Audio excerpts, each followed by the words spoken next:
Hello, my name is Hakon, and welcome back, all you fabulous fighting fantasy aficionados, for yet another episode of Fighting Fantasy Gamebook Play, when we once more tackle the slightly difficult Temple of Terror.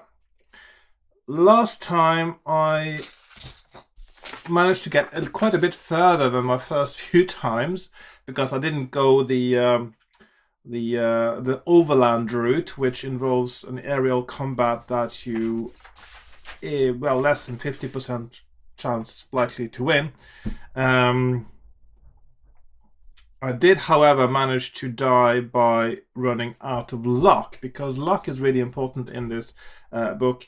And there are lots of places where you lose luck, and there doesn't seem to be many places where you gain luck, even when you actually are rather lucky sometimes. It's a bit of a shame, but it's supposed to be hard, I guess. So let's go with the flow and embrace the possibilities of dying quickly and mercilessly at the hands of Ian Livingstone, as usual, as we tackle the Temple of Terror again. So I'll be right with you on my desk. I'll just a bit of a dry throat this morning. I'll just get my things ready, and I'll be with you in a few seconds. Yeah. Boom. Okay, so here we are.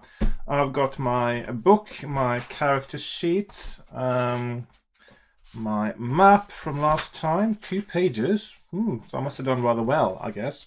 Got my pens and my dice and my cup of tea.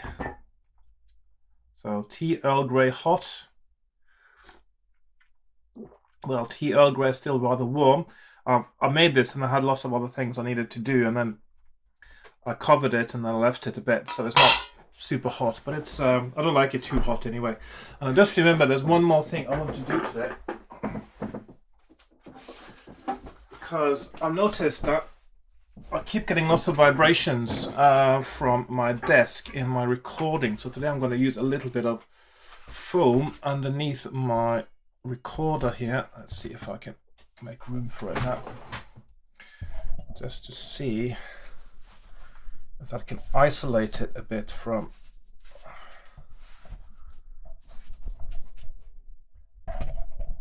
my desk. Let's see if that is better, because if I do sort of things like that, then you get a lot of noise as well through the desk rather than through the air, which doesn't sound as nice, I think. Anyway, I was meaning to prepare that before I started, and then I forgot about it. Anyway, let's get started. I think I'm going to skip the introduction again today. If you're really keen on knowing what the introduction is, you can watch one of my other videos where I play this book, one of the first ones. Yeah, putting the link up there somewhere.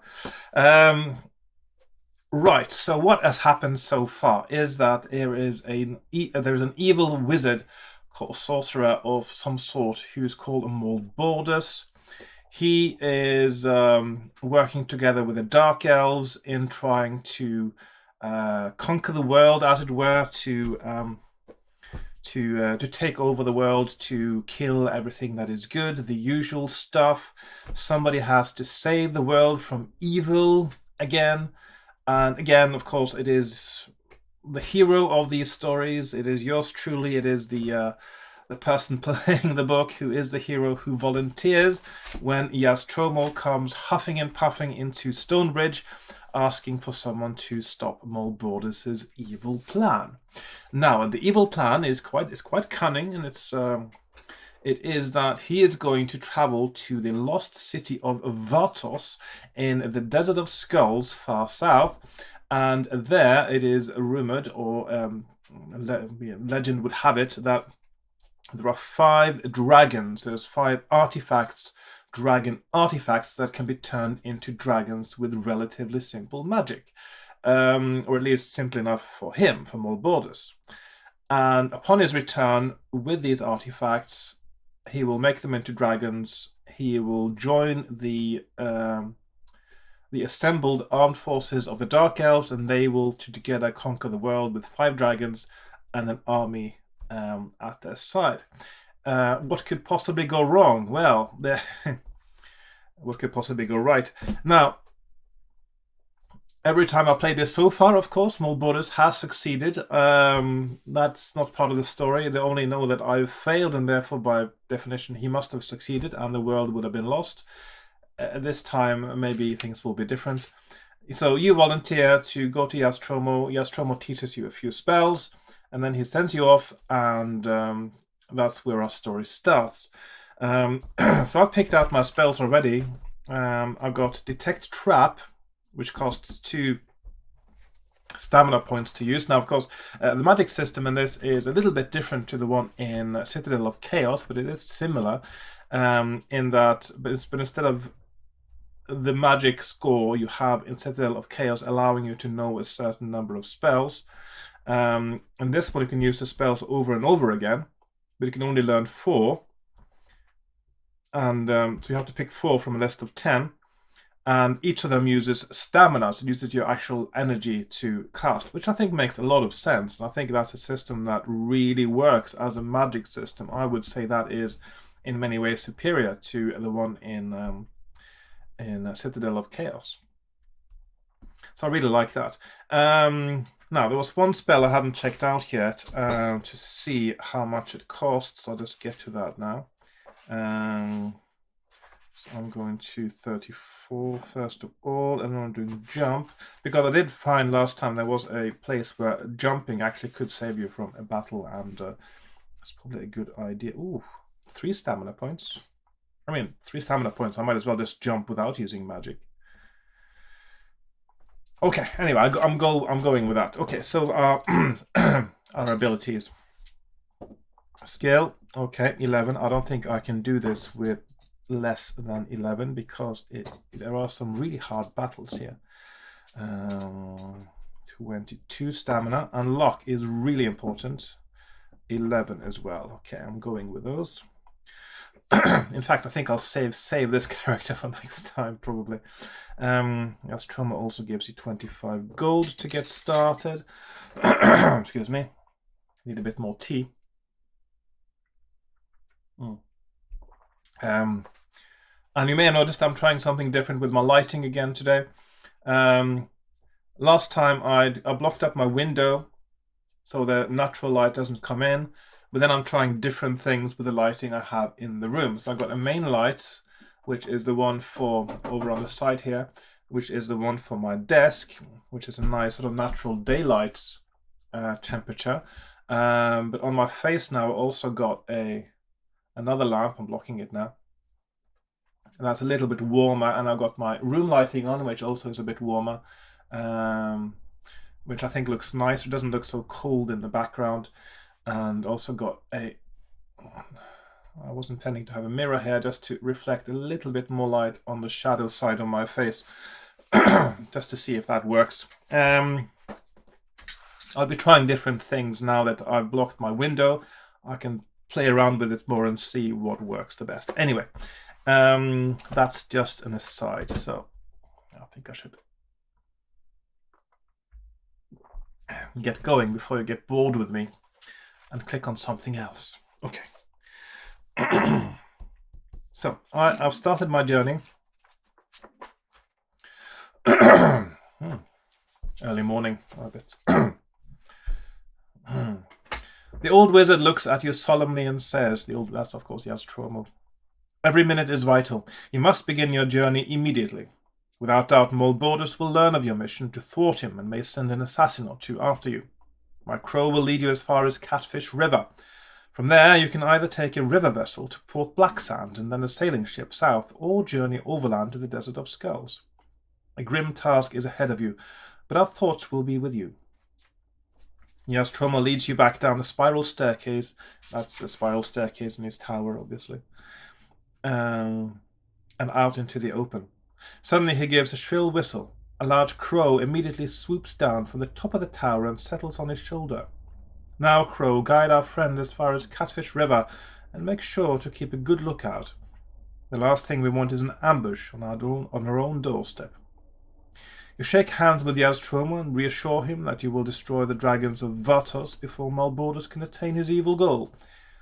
He smiles and hands you a pouch containing 25 gold pieces. I already made a note of those on my character sheet. Oh, by the way, I need to just make my screen a bit bigger so I can see what I'm doing here. I can still see I'm a little bit... Oh, still got some of my foam in shot there. That was not intended. Let's see. So the foam is supposed to go out of shot like so. And I can also see my camera a little bit. Okay. Okay, how's that now? Okay, I think that's better. Okay. He then commands his crow to fly south. The crow squawks and flies off. You hurry after it, turning just once to wave goodbye to old Yaztromo. Walking through the tall grasses, a shiver runs down your spine at the thought of Moldbordus' assassins coming after you. You travel steadily south, only deviating twice to circumvent danger spotted by the crow. 3 hours later, you arrive at the banks of Catfish River at a point where it is spanned by a rope bridge. An old barge is moored to a jetty beneath the bridge, and you see several rough-looking characters unloading sacks. If you wish to cross the bridge, turn to 23. If you wish to buy your passage on the barge to Port Blacksand, turn to 213. So, the first few times I tried crossing the bridge and going overland. That is a big mistake, and that does not seem the way that you are supposed to go. So, going by boat is the most viable option. So, I'm going to buy my passage on the barge to Port Blacksand and go to 213. After watching the crow fly back towards the Yaztromo's tower, you follow the path to the jetty and walk confidently up to the first crewman you come to. You ask to talk to the captain. He eyes you suspiciously and after a long pause says, "Follow me." He leads you on to the barge and knocks hesitantly on one of the cabin doors. A gruff voice shouts, "Enter." The crewman opens the door and gestures at you to enter the cabin. You stride into the cabin and see a stocky man dressed in clothes that have seen better times. He asks you your business and you tell him that you wish to buy your passage to Port Blacksand. Anybody who would pay to get to the City of Thieves must be either desperate or insane, he says, laughing. It will cost you 5 gold pieces. If you wish to pay the captain his asking price, turn to 67. If you wish to haggle, turn to 146. Now, I didn't try haggling last time. I may as well try haggling this time. Maybe I can get a better deal.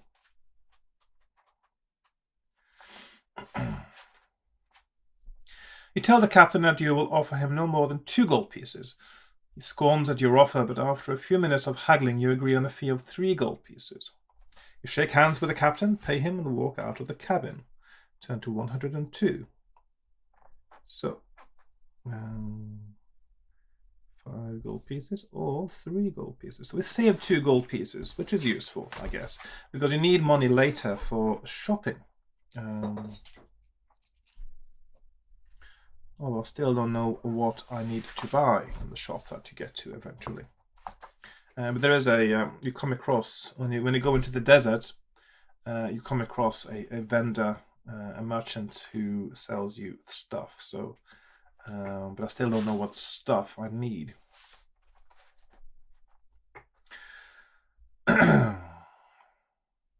The barge is neither very large nor designed for paying passengers, but you find a coil of thick rope on which to lie. After your long walk, you are soon sound asleep and do not wake until one of the crew taps you on the shoulder to say that Port Blacksand is in sight. You stand up and watch the sinister-looking city grow larger as you approach. 10 minutes later, you pass under a great arch to enter the city walls.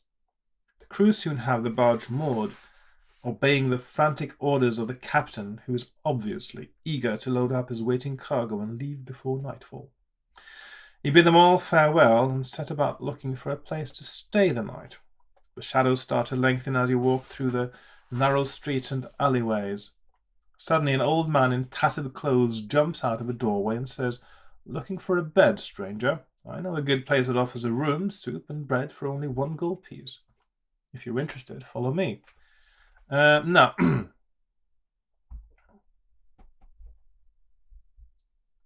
If you wish to pay and follow the old man, now this is a bit illogical because he doesn't actually ask for a gold piece to show you the place. He says that he knows the place where you pay 1 gold piece. So that's not very good writing, sorry. Now, I'm a bit curious about this one, and I'm going to do a save game point now, or a finger, as it's known as, just to see what happens if you do follow this man. So I'm going to have a little look and see, because I think he's going to just kill you and steal all your stuff, possibly. So what happens is the old man hobbles ahead of you along the streets and stops in front of a dilapidated house. He knocks loudly on the door 3 times with his stick. Suddenly the door flies open and 2 rough-looking men run out brandishing cudgels. You hardly have time to draw your sword before being set upon by the robbers. Fight them one at a time. I'll just see what happens next, because I'm sure you will just have to go back to... Yeah, so basically just end up... But you know what? I'll just... Since I read this now, I'll just do it. I'll just do this. I'll just follow this guy. I'm gonna fight the robbers, and since I read it, I think I really should be doing it. Okay, so I've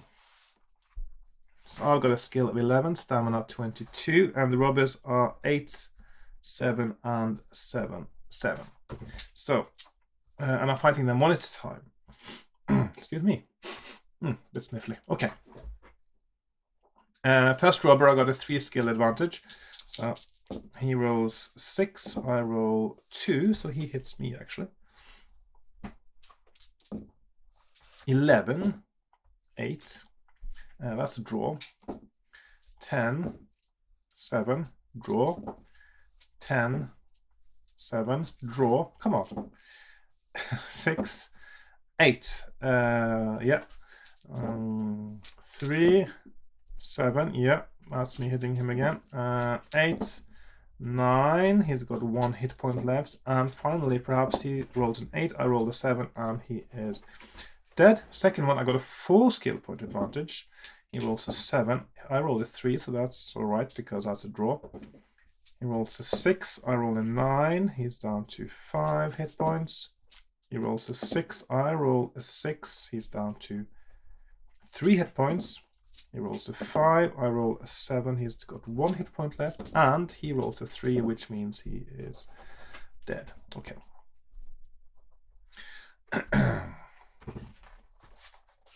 So I win that and go to 89. Excuse me.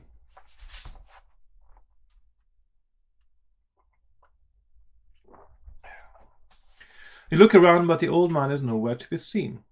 Rummaging quickly through the robber's pockets, you find a small brass telescope and 3 silver buttons. So, that sounds useful to me. Brass telescope and 3 silver buttons. Now, there was a point in the game, actually, last time I played, where having a button was a useful item, so that is good. Okay. Excuse me. Oof.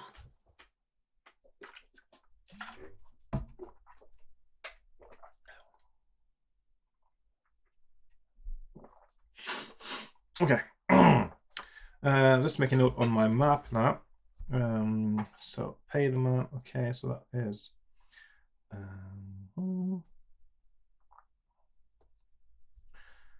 and then you go to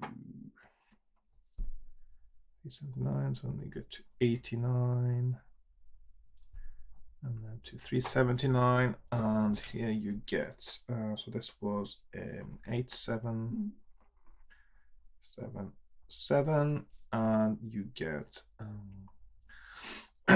telescope and 3 buttons. Okay.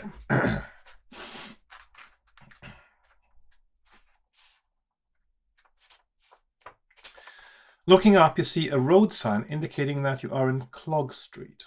You walk down it all the way until it ends at the T-junction where it meets Harbour Street, which runs parallel to the shore. You look out to sea and watch the setting sun sink slowly beneath the horizon. Darkness envelops you and you wonder where to go next. At the end of the street to your left there are lights shining in windows and you can just hear the sound of singing and laughter. You decide to head towards the lights and soon find yourself outside the Black Lobster Tavern. You walk through the doorway into a smoke-filled room where seedy-looking characters sit at crowded tables, laughing, joking, and singing. You walk straight up to the barman and ask if he has a room for rent. Luckily, there is one available. You pay him 1 gold piece. I got 22. For the room and ask if he knows of any ships which may be sailing south the next morning. I might do, he replies somewhat cagily, but information does not come free in Port Blacksand. Another gold piece and I'll introduce you to the ship's mate. Once again you reach into your pocket, pay the barman.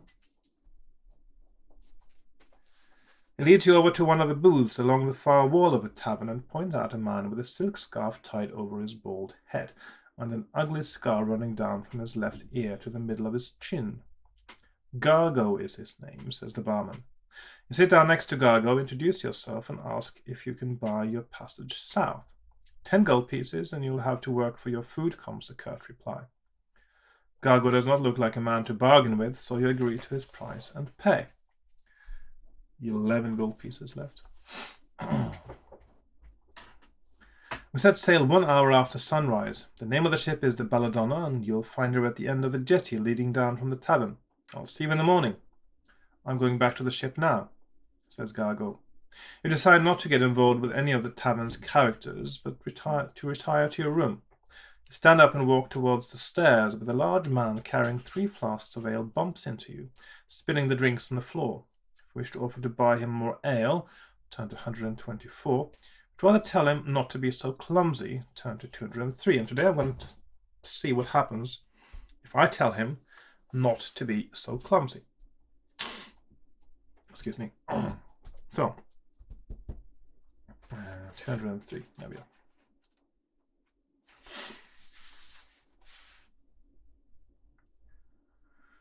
I'll show you who's clumsy, snarls the short-tempered man as he smashes the flasks into your face. Lose 1 stamina point. If you wish to fight the man, turn to 45. If you'd rather save your anger for more borders and make your way to your room, turn to 251. Okay, let's see. Where are we now?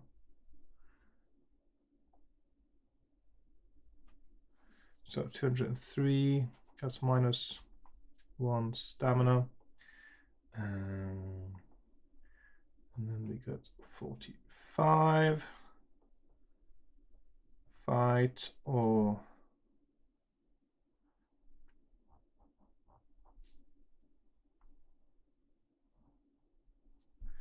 251 room. I'll fight the man, see what happens.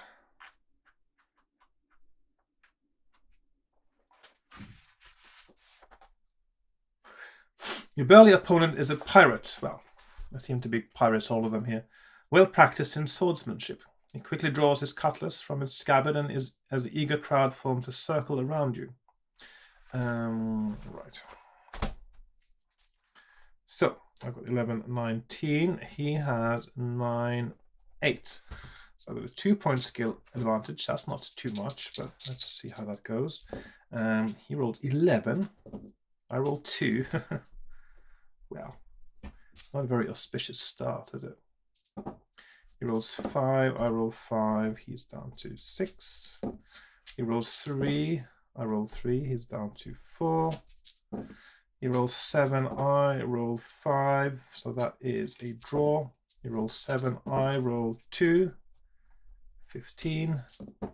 He rolls 10, I roll 7, so that is me down to 13. He rolls 8, I roll 6, draw. He rolls 2, yay. I roll 11, he's down to 2. And finally, he rolls 8 and I roll 9, so he is defeated, vanquished, as it said in Space Assassin all the time. So 8 and I win, and I go to 166.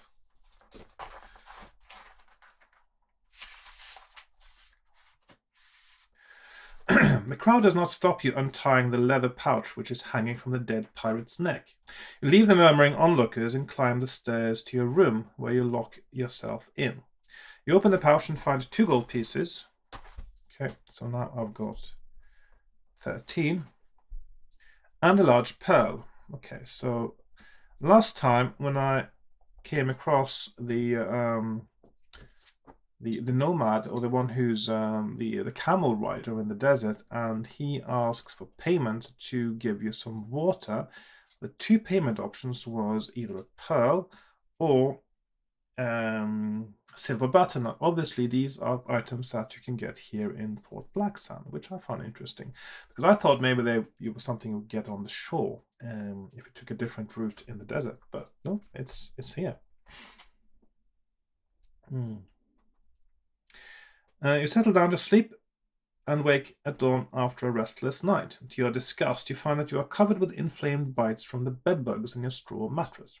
Wasting no more time on the inhospitable Black Lobster, you make your way down the jetty to the Belladonna, which you see is flying the skull and crossbones, the flag of a pirate ship. Now, before I do all that, of course, I would eat to make sure that I'm all filled ready for the new day. So if I eat 2 rations, I am up to 21 stamina.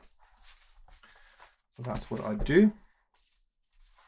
Okay. Let's make a note now of 2 gold pieces and pearl. Then, so walking cautiously up the gangplank, you step aboard the ship, go to 238, so that is there. Okay, so I'll just do like so. Okay, good.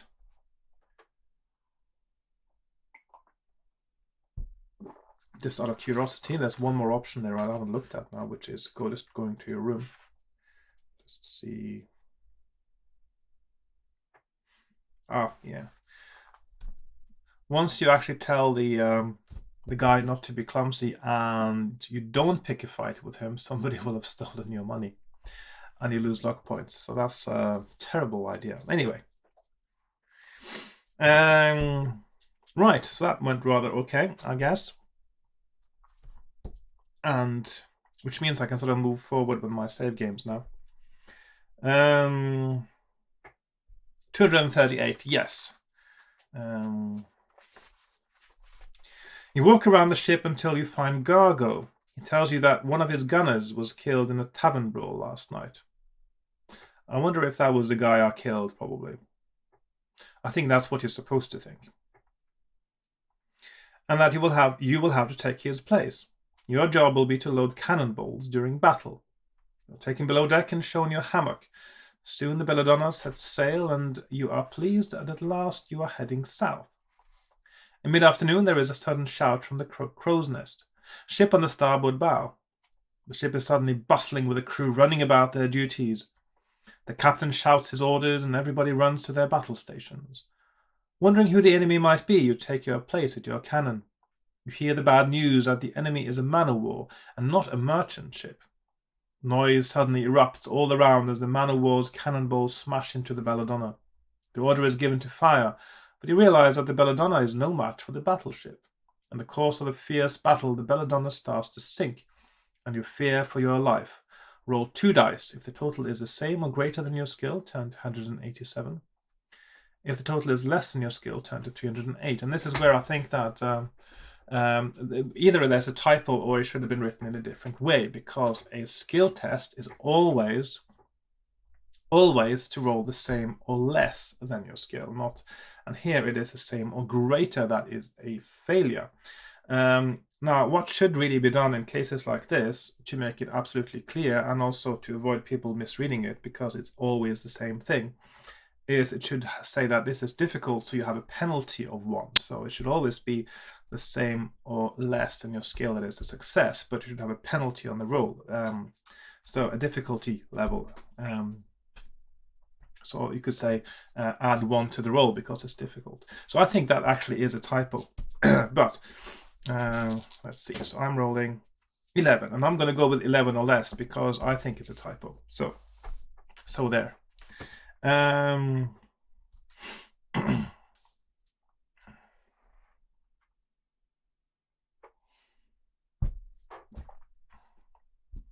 Right.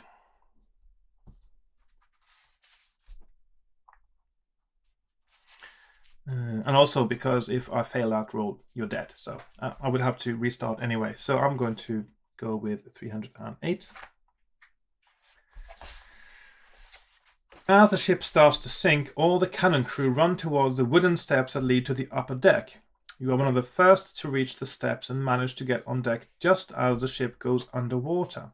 If you wish to grab a piece of the masthead and drift away from the man of war, turn to 293. Okay. If you wish to swim towards the man of war, turn to 230. Now that's one I haven't tried yet. So I'm going to do my save game thing again. I'm going to try swimming towards the man of war and see if that is preferable to the other option.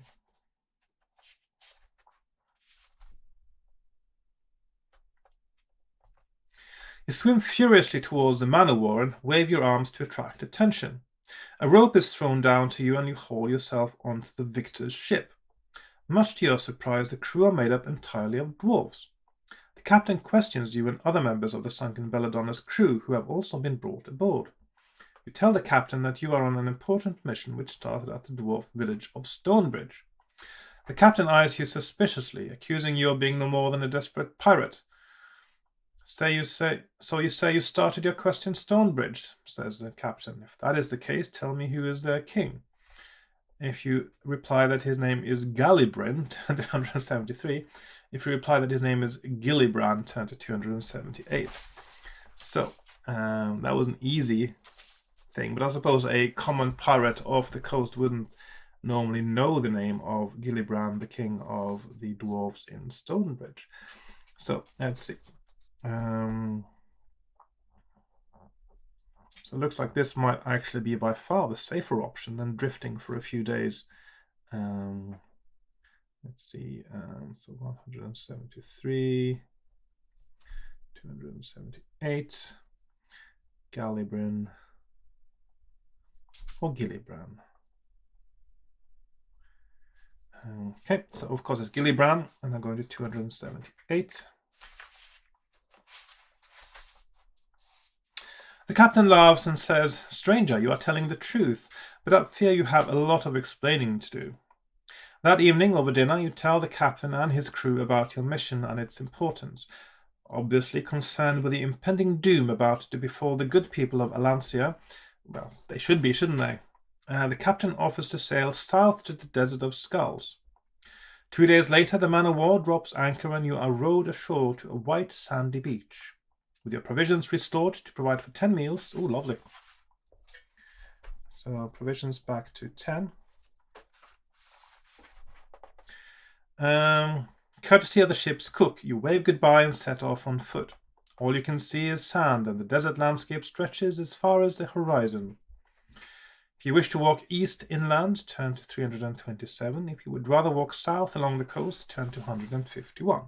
So we have gone from here, and then we are at, where is the point now? It is inland, or, okay, well, there we are. Okay, so it is 327 or 151, so that is coast, inland.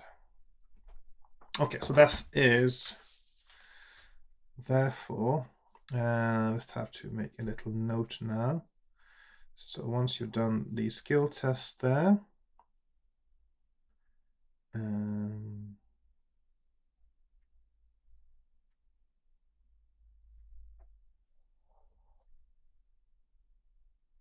success, swim, Gillibrand. So those 4 are definites that those are the correct options. Let's see also there, and haggle.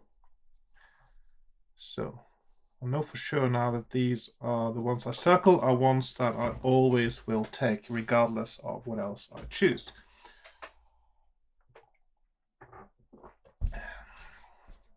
And for me, this is part of what I enjoy the most about the fighting fantasy game books, actually, is the puzzle of finding the right path. And I'm really enjoying how these paths are so different now. I'm quite pleased that I've actually done the wrong path so properly that now actually before I do the right path, and so it is actually more fun, I think, finding the right path if you already stumbled on the wrong one first. It's more satisfying. Anyway. So I still haven't tried walking along the coast. I'm going to do another save game now, in case that is a terrible thing to do. And see if that doesn't give me the option of getting to the vendor, it might be a bad thing to take the coast. But I'll have a look anyway and see. Not far down the beach, you notice a strange pattern in the sand made from hundreds of cowrie shells. In the center of the shells, skewered into the ground, is a spear adorned with seabird feathers. That sounds like somebody is trying to tell you something. Will you keep walking along the beach, turn east inland, or cast a read symbols spell? I do have a read symbol spell, so that is interesting. So the options are go inland.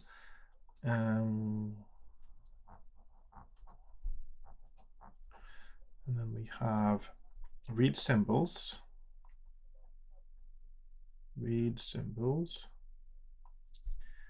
or keep walking.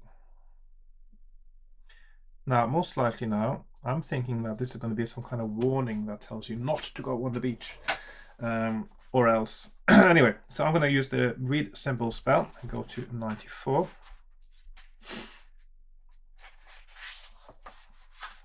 In which I lose 1 stamina point for the spell. Excuse me. After casting the spell, deduct 1 stamina point. You slowly begin to make sense of the pattern of the shells. It is a warning. Well, duh. You don't need read symbols to get that. The next 200 meters of the beach is sacred ground, not to be walked upon by mortals. To do so would enrage the demon of the beach. If you wish to ignore the warning and continue walking along the beach, turn to 6. Otherwise, if you would go inland, that is 327. Now, I'm just going to have a quick look and see what happens if you do walk on the beach now.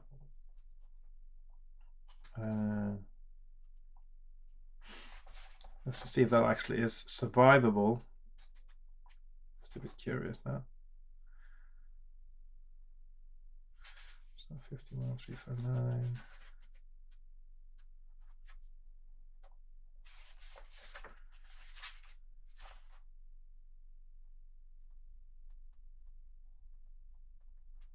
Yeah, well, you can survive it, but yeah, it's not the right thing to do. Okay, so I'm just going to put a red thing there, which means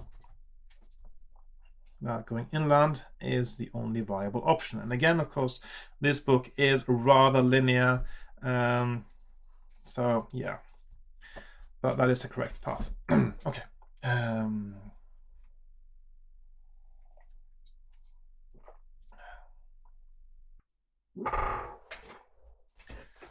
Right, so we are going inland.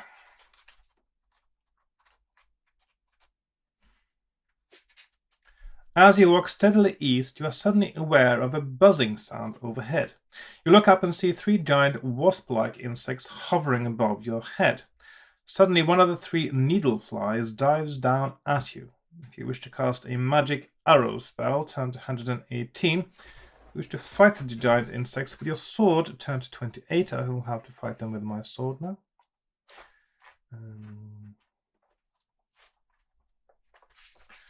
So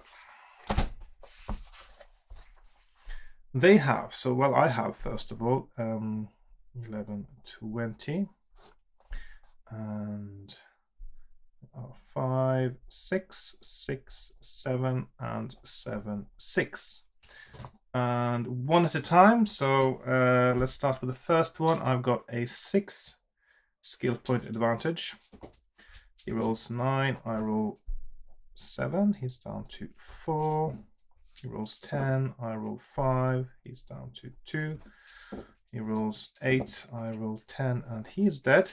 Next one is a 5 skill point advantage. He rolls 7, 9, 10, 4.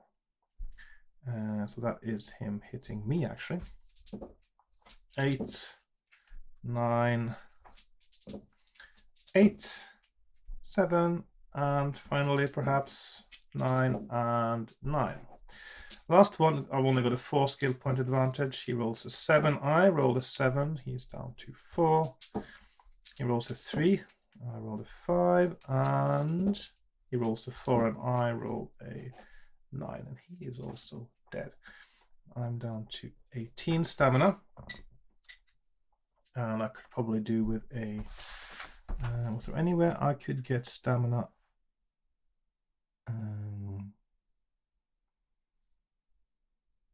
It's over there. I suppose I don't really need to do anything with stamina just yet. Right. So, I win and I go to 168. Step over the ground, over the grounded needle flies, and continue your trek. After half an hour's steady walking, you stumble upon a robed man lying face down in the sand. If you wish to stop and look inside a leather pouch clutched in the hand of the dead man, turn to 107. I do indeed. The pouch contains nothing except a small golden key, which key is always interesting. So a golden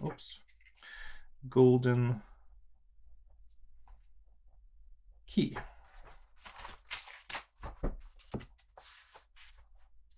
Slip it into your pocket and continue your trek. Turn to 10. So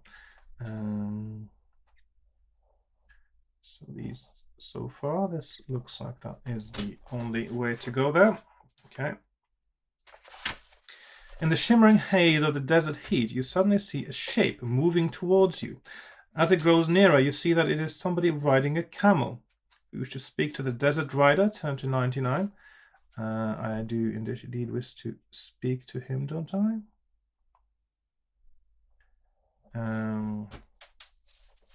So I'm going to speak to him because he has water. On seeing you, the desert rider draws his sword and brings his camel to a halt. You call out, saying that you do not wish to fight him. You learn that he is on his way to join a merchant's caravan. You ask him if he has any water to spare, and he offers to sell you a canister, but not for money. If you can and wish to trade either a silver button or a pearl for a canister of water, make the necessary adjustment on your adventure sheet. So I'm going to trade a silver button for a can of water.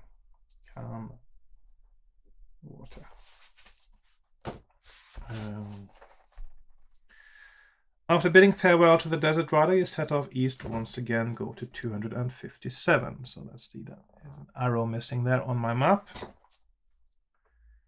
Okay.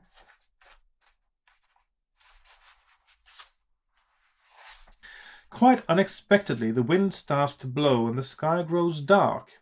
The wind becomes a howling gale and whisks up the sand, making it almost impossible to see. You are stranded in the middle of a sandstorm, lose 2 stamina points, so down to 16, and test your luck. My luck is 11, I roll a 6, so my luck is now 10, and I am lucky. Turn to 120. I'll just check what unlucky entails. Yeah, you actually lose a skill point if you're unlucky. That's pretty bad, isn't it? I'll just make a note of that for future reference. Skill -1. But I'm lucky, so I'm going to 129. When the sandstorm finally dies down, you see a shining object protruding from the sand. You reach down, tug on the object, and discover that it is a brass handbell. So here we have brass handbell. You place it in your backpack and press on east, turn to 26. Okay. So we go there, and then hopefully we go there.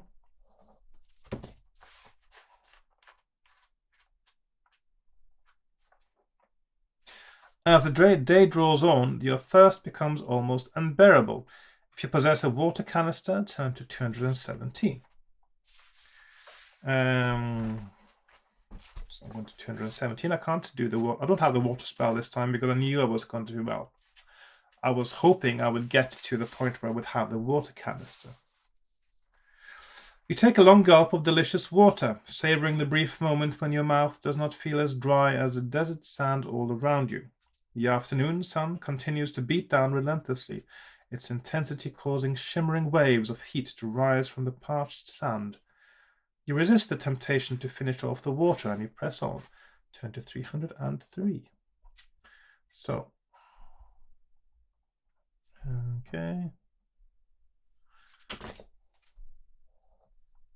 303. Just out of curiosity, what happens if you don't have water? Because that will never happen to me, but I just want to see what that is.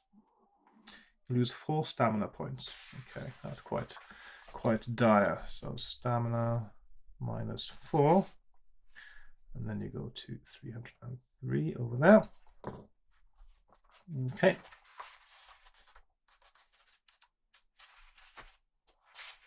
Half an hour later, you see a low brown tent, which you recognize as the type used by desert nomads. A horse is tethered to one of the tent pegs. If you wish to make contact with the nomad, turn to 196. If you would rather just head south to avoid the nomad, turn to 389. So I'm going to talk to the nomad. He's quite friendly. You are no more than 10 meters from the tent when suddenly the flap is thrown back by a fat, bearded man in yellow robes, his fingers adorned with ornate gold rings. He does not attempt to threaten you, but beckons you inside his tent, saying, "Stranger, you look in need of a rest. Please accept my hospitality. I may even tempt you to buy some of my exotic wares." Sensing no apparent danger, you step inside his tent and squat down on top of a rug. The nomad, whose name you learn is Abdul, gives you food and water, which makes you feel much stronger. Add 4 stamina points. I'm up to 20 again. Abdul then smiles and says, "Now, what will you buy, my friend?" Now, what will you buy, my friend? He goes into great raptures about all the goods he has to sell, which you finally learn are as follows: sealing wax, onyx egg, ivory beetle charm, bracelet of mermaid scale, silver mirror, crystal key, ebony face mask. Oh, looks lovely on you, sir. And bone flute. Sounds very soothing. Right. Special price for you, my friend.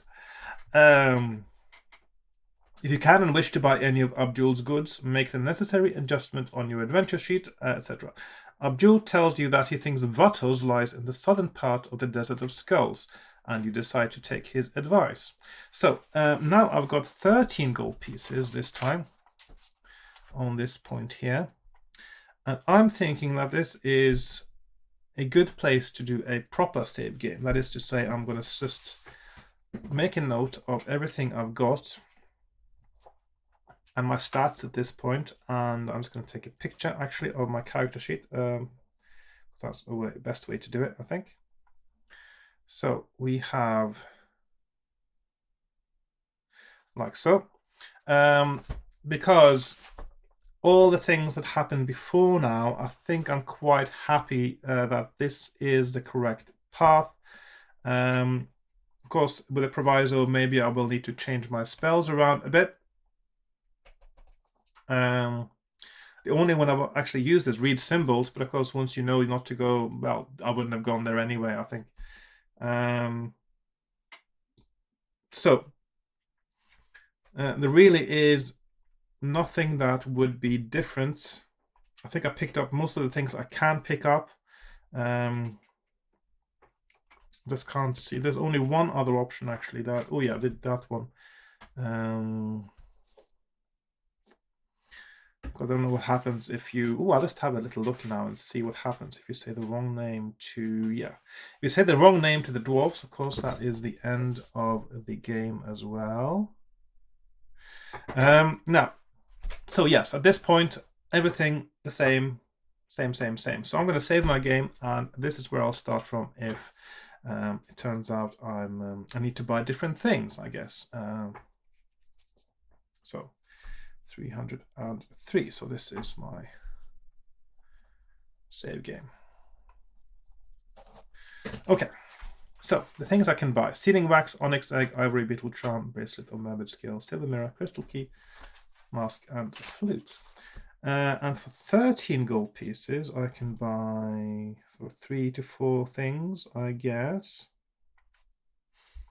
I'm always curious about keys. So let's just see now.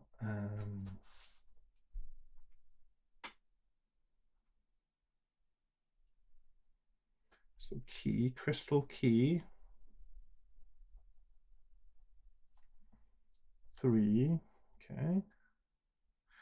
I'll go with a flute as well.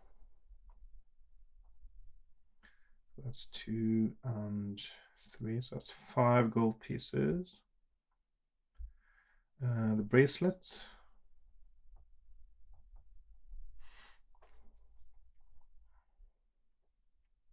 3. 6, 7, 8. So I've got 5 left. Beetle charm.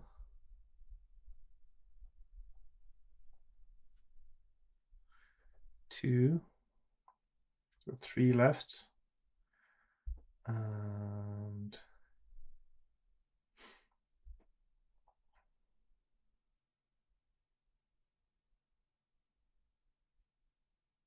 onyx egg. Yeah, I'll go with the onyx egg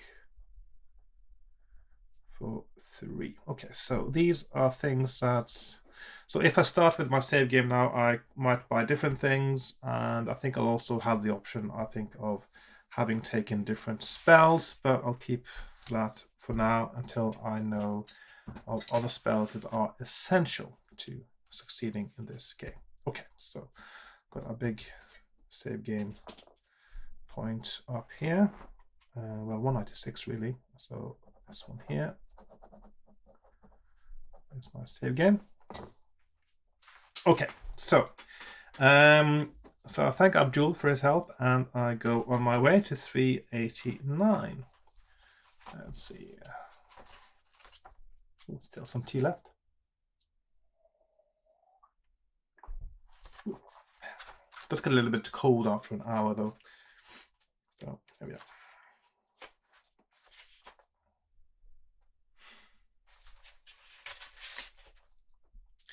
Not long after the tent is out of sight, you begin to feel a slight tremor in the ground beneath your feet.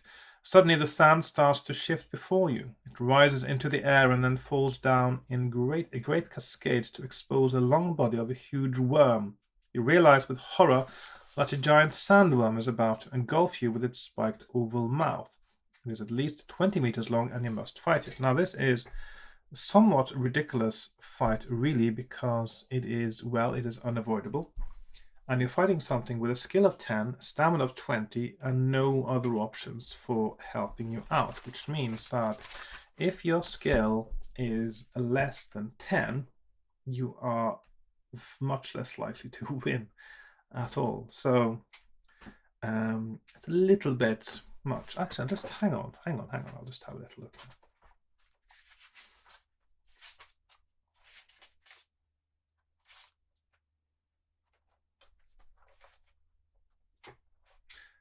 It says here, which is then not true, the one true way involves a minimum of risk, and any player, no matter how weak on initial dice rolls, should be able to get through fairly easily.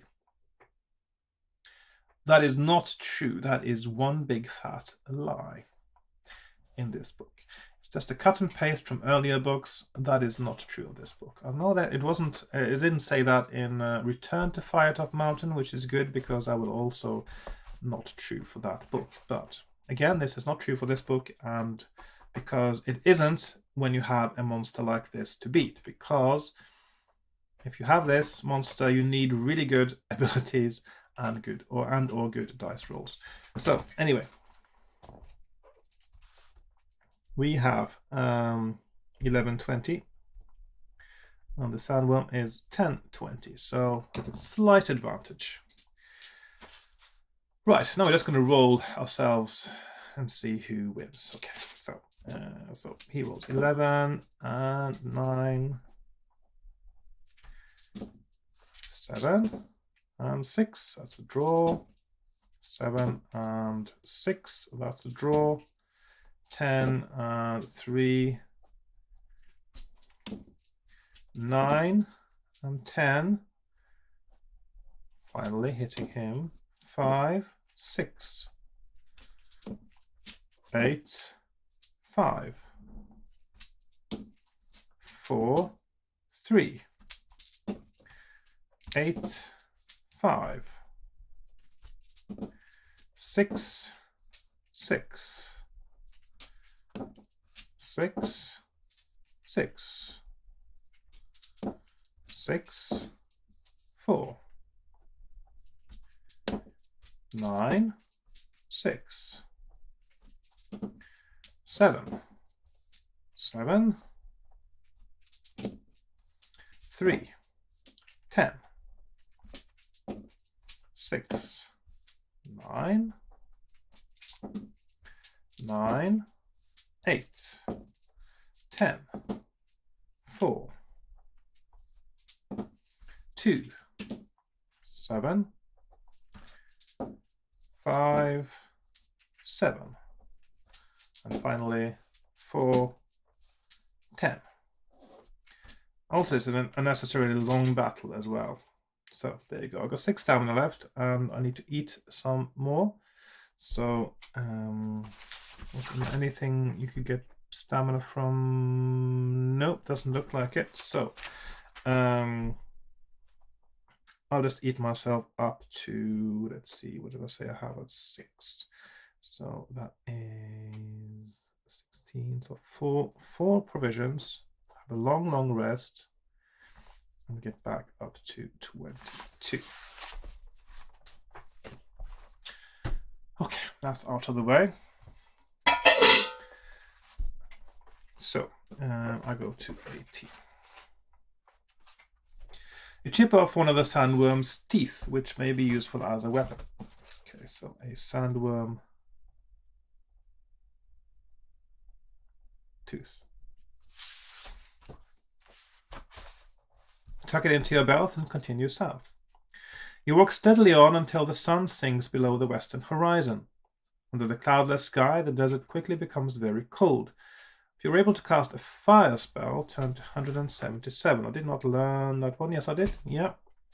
So I'm going to 177.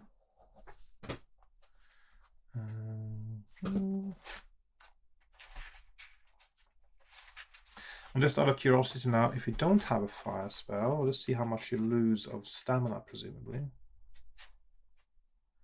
Yeah, 3 stamina points if you don't have a fire spell. So I'll just make a note of that.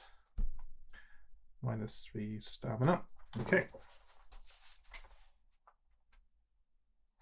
You say the words of the fire spell and create a fire. My stamina is now 21. In the early morning light, you continue your desert trek, turn to 72. So basically, you only lose 2 stamina points for not having had the fire spell at that point, which means that it might actually be worth more to you to have a different spell. I'll find out eventually. The desert quickly heats up, and you are soon toiling under the white sun. Not far to the west, you see what looks like a cluster of trees with large birds circling above them. If you wish to walk over to the trees, turn to 142. Now, last time I just avoided this because I thought that might be something dodgy going on, but I'm going to check it out this time. So I'm going to go to 142. As you get close, you see that the trees surround a pool of water. You have found an oasis. If If you wish to drink the water, turn to 337. Okay, let's see. So it wasn't dodgy after all. I was just being a bit skeptical last time. So 207.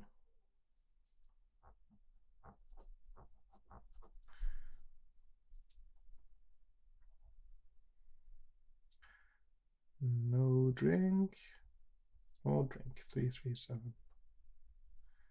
Drink. Well, I'm going to drink, I suppose. If it's alright for the trees, should be alright for me. Let's see. No. If the birds had been any lower in the sky, you would have recognized them as vultures, waiting for another victim to fall dead by the side of the poisoned waterhole. They circle watchfully in the sky. Once again, their patience has been rewarded. Okay, drinking, bad idea. Okay, the end. So it was dodgy after all. I was thinking vultures, because what other birds are hanging around an oasis anyway? Right, so drinking from the oasis, bad idea, poisoned water. And last time, this was just after my save game though, so I'm going to just go back a few notches and start from there. Right, so that concludes this day's playthrough. I thought that was quite nice. Actually, I'm enjoying this more than I did last time now. I think partly because I managed to find a new path, new paths, and better paths than I did last time, and also, yeah, I'm really liking this book actually. To be honest, so yeah. The only thing I don't like is, of course, that you have these very difficult and slightly boring, unavoidable battles, like the sandworm. I mean, yeah,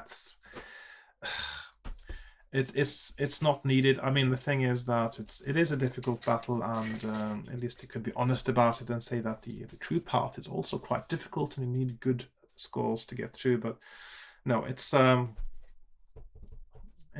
is what it is, and I suppose we are used to this by now from Ian Livingstone anyway.